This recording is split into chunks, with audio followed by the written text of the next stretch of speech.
एक छोटा शांत गांव।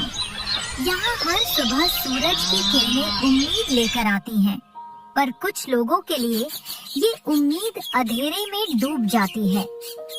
यहाँ रामू रहता है, 30 साल का एक लक्कड़हारा, जिसके कंधों पर अब उसके परिवार की सारी जिम्मेदारी आ चुकी है। उसके पिता अब इस दुनिया में नहीं रहे और उसकी माँ बीमार है, जिसे दवाई की सख्त जरूरत है। रामू अपनी कुल्हाड़ी उठाता है। उसकी बीमार माँ उसे कमजोर आंखों से देखती है। माँ की दवाई, बस एक यही सोच है जो मुझे हर सुबह उठाती है। पर आजकल जंगल में लकड़ी भी नहीं मिलती, और जो मिलती है उसकी कमाई माँ की दवाई के लिए काफी नहीं है। बेटा, थोड़ा आराम कर ले, इतनी मेहनत मत कर। माँ, ये मेहनत नहीं, ये तो मेरा फर्ज है। आप जल्द ही ठीक हो जाओगे। इतना कहकर रामू रोज की तरह लकड़ियाँ तोड़ने जंगल की तरफ निकल पड़ता है। रामू अपना लकड़ी का बोझ कंधे पर लिए जाता हुआ गुजर रहा होता है। वह बूढ़े को रोती हुई हालत में देखता है और रुक जाता है। अरे बाबा, ये क्या हाल हो गया? आप रो क्यों रहे हो? बताओ तो सही, शायद मैं कुछ मदद कर पाऊँ। बेटा, मैं तो बस अपनी लकड़ी बाजार ले जाने वाला था, पर बारिश ने सब बिगाड़ दिया। देख ना, एक भी लकड़ी जलने लायक नहीं बची। पूरा दिन की मेहनत मिट्टी हो गई। हाँ, बारिश तो तेज थी, लेकिन बाबा, आपने लकड़ी को जरी या पत्तियों से लपेट कर नहीं रखा। पानी अंदर नहीं जाता। बेटा, गरीबी में इतना सब कहाँ से हो पाता है। मैं तो बस तोड़ के बांध लेता हूँ। क्या करूँ? अब घर में रोटी भी नहीं बनेगी। रामू बिना एक पल भी सोचे अपने पास इकट्ठी की हुई मेहनत से काटी हुई लकड़ियों का एक अच्छा खासा गट्ठर उठाता है और बुजुर्ग काका को दे देता है। बाबा, आप चिंता मत करो, ये मेरी लकड़ी लो। बिल्कुल सूखी है, बाजार में अच्छा दाम मिलेगा, घर भी चल जाएगा और आपका काम भी हो जाएगा। अरे बेटा, पर तुम्हारी माँ बीमार है ना, तुम्हें ही तो पैसा चाहिए दवाई के लिए। तुम अपना बोझ कैसे दे दोगे? बाबा, मेरी माँ ने मुझे सिखाया है, अपना पेट आधा खा लो, पर जरूरतमंद को कभी खाली हाथ मत भेजो। आपकी जरूरत मेरी जरूरत से बड़ी है। मैं कल फिर से लकड़ी तोड़ लूंगा, पर आप कल भूखे कैसे रहोगे? बूढ़े के आंसू रुक जाते हैं। उसके चेहरे पर करुणा और शुक्रिया का भाव आ जाता है। बेटा, तुझे भगवान खुश रखे। तेरे जैसे लोग ही गांव की रूह हैं। तेरे दिल की दौलत किसी खजाने से कम नहीं। चलो बाबा, इसे घर ले जाओ। और सुनो, अगली बार अगर छुपाने का जरी न हो तो मुझे बुला लेना, मैं खुद आकर बांध दूंगा। रामू के दिल की नेक नियत उसकी गरीबी से कहीं ज्यादा थी। उसने अपनी जरूरत से पहले एक जरूरतमंद की मदद की और यही उससे अलग बनाता था। गांव का एक आम लक्कड़हारा, पर एक असली इंसान। रामू घर पहुंचता है।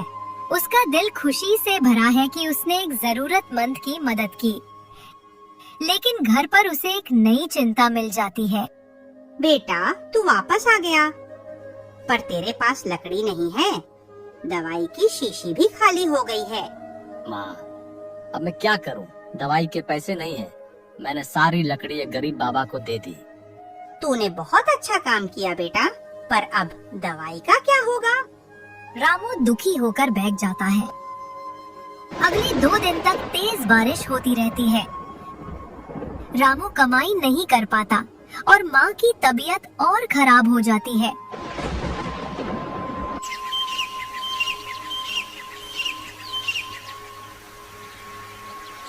निराशा और बेचैनी में रामू जंगल की तरफ जाता है। रामू थककर एक बड़े पेड़ के नीचे बैठ जाता है। उसकी आंखों से आंसू बहते हैं और वो भगवान से बात करता है। उसकी आवाज में दर्द और तकलीफ है। हे भगवान, मैं आपसे कुछ नहीं मांगता, बस इतना कह दीजिए कि मैं अपनी माँ को कैसे बचाऊं। उनकी दवाई के पैसे भी नहीं है। क्या इस गरीबी से कभी छुटकारा नहीं मिलेगा? क्या हम बस ऐसे ही दर्द में जीते रहेंगे? कृपा करके मेरी मदद कीजिए, कोई चमत्कार दिखाइए। चिंता मत कर रामू, तेरी फरियाद सुन ली गई है। कौन कौन बोल रहा है? मैं हूँ ये पेड़, पर अब मैं आम पेड़ नहीं हूँ। रामू घबराहट में पेड़ से सवाल करता है। पेड़ अपनी कहानी सुनाता है। तुम कौन हो? तुम कैसे बात करते हो? क्या तुम सच में एक पेड़ हो? हाँ, मैं एक पेड़ हूँ, पर श्रापित। पहले मैं एक लालची इंसान था। मैंने एक संत का अपमान किया था। उन्होंने मुझे श्राप दिया कि जब तक मैं अपने अंदर के लालच को छोड़कर भोला नहीं बनूंगा और जरूरतमंद लोगों की मदद नहीं करूंगा, तब तक मैं एक पेड़ ही रहूंगा। मैंने तुम्हारे दर्द को सुना और अब मैं तुम्हारी मदद करना चाहता हूँ। जादुई पेड़ रामू को एक खजाने की जगह बताता है। रामू को विश्वास नहीं होता, पर उसकी आंखों में उम्मीद की किरण दिखाई देती है। इस जंगल में एक पुराना तालाब है, वहाँ से 50 कदम पश्चिम की ओर। वहाँ जमीन के नीचे एक खजाना है। बस एक बात का ध्यान रखना, उस खजाने से उतना ही लेना जितनी जरूरत हो, ज्यादा लालच नहीं करना। रामू खजाने की जगह पर पहुंचता है और जैसा पेड़ ने कहा था वो वही करता है। इतना सोना, मुझे तो यकीन ही नहीं हो रहा है। पर पेड़ ने कहा था सिर्फ उतना ही लेना जितनी जरूरत हो। मैं सिर्फ एक सिक्का लूंगा जिससे माँ की दवाई आ जाए। रामू एक सोने का सिक्का उठाता है और बाकी खजाने को वापस मिट्टी से ढक देता है। रामू उस सोने के सिक्के को बेचकर माँ के लिए दवाई लाता है।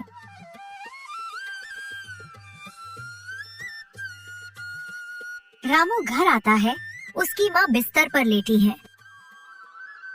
बेटा, ये दवाई कहाँ से आई? इतनी महंगी दवाई तूने कैसे खरीदी? माँ, बस इतना समझ लीजिए कि भगवान ने सुन ली हमारी फरियाद। माँ की आंखों में खुशी के आंसू हैं। रामू की माँ अब पूरी तरह से ठीक हो चुकी है।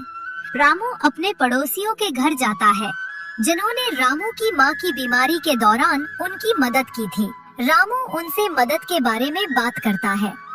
भैया, आपने और भाभी ने हमारी इतनी मदद की, आपका बहुत बहुत शुक्रिया। जब माँ बीमार थी तो आप लोग ही हमारा ख्याल रखते थे। अरे रामू, ये तो हमारा फर्ज था। तुम्हारी माँ हमारी माँ जैसी हैं, तुम बस उनका ख्याल रखो। ये गरीब लड़का इतना पैसा कहाँ से लाया? जरूर इसने कुछ छिपाया है। ठाकुर सेठ को बताना पड़ेगा। ठाकुर सेठ को खजाने के बारे में पता चलता है। उसके दिल में लालच आ जाता है। क्या कहा तुमने? उस गरीब लड़के के पास इतना पैसा कहाँ से आया? जरूर उसने कोई खजाना ढूंढा है। हाँ सेठ जी, मैंने खुद सुना, वह कहीं से सोना लाया है। ठाकुर सेठ रामू का पीछा करता है और खजाने की जगह पर पहुंच जाता है। रामू खजाने की जगह पर आराम से आता है और जैसे ही वह खोदना शुरू करता है, ठाकुर सेठ और उसके चमचे आकर उसे धक्का देते हैं। क्या कर रहे हो रामू? खजाना ढूंढ रहे हो? तुम जैसे गरीबों को इतने बड़े खजाने की जरूरत नहीं है। ये तो मुझ जैसे अमीर लोगों के लिए है। सेठ जी, आप गलत कर रहे हैं। पेड़ ने कहा था कि चुप करो, अब ये खजाना मेरा है। आखिर हम अमीर हो गए, अब हम इस गांव के राजा बनेंगे। ठाकुर सेठ खजाना लेकर जा रहा है और अचानक जमीन हिलने लगती है। जादुई पेड़ की गूंजती आवाज आती है। ठाकुर सेठ, तुमने लालच की सारी हदें पार कर दी। तुमने जरूरतमंद रामू से उसका हक छीन लिया। अब तुम्हें भी श्राप मिलेगा। ठाकुर सेठ को श्राप मिलता है। वो भी एक पेड़ बन जाता है। सारा खजाना वापस मिट्टी में आ जाता है। रामू को खजाने के पास पेड़ के रूप में ठाकुर सेठ मिलता है। रामू ठाकुर सेठ के पेड़ रूप को देखता है। उसकी आंखों में करुणा और दुख है। सेठ जी, आपने मेरी नहीं बल्कि अपनी लालच के कारण ये सब किया। मैं आपको माफ करता हूँ। शायद ये श्राप ही आपको इंसान बना दे। रामू अपनी जरूरत के लिए और थोड़ा सोना लेता है और खुशहाल जिंदगी जीता है। रामू और उसकी माँ अब खुश और सुकून भरी जिंदगी जीते हैं। माँ, अब हमें किसी चीज की चिंता नहीं है। सब कुछ ठीक हो गया। बेटा, ये सब तेरी मेहनत और तेरी अच्छे दिल की वजह से हुआ। ये कहानी हमें सिखाती है कि लालच बुरी बला है। हमारी सबसे बड़ी दौलत पैसा नहीं, बल्कि हमारा अच्छा दिल है।